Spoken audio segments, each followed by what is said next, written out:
How to fix Snapchat camera. First thing, open the settings, go to apps, open the apps manager. On this page you will find all the apps that you have on your phone.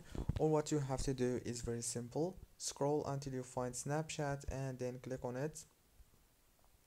When you click on Snapchat, now click on the permissions.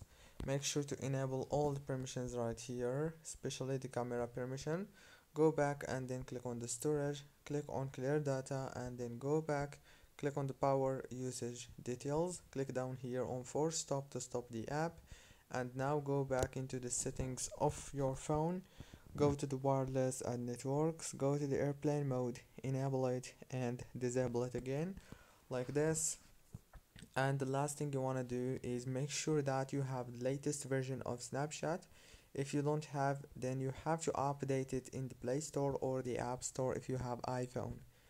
That's it guys, don't forget to like, subscribe. Thank you for watching.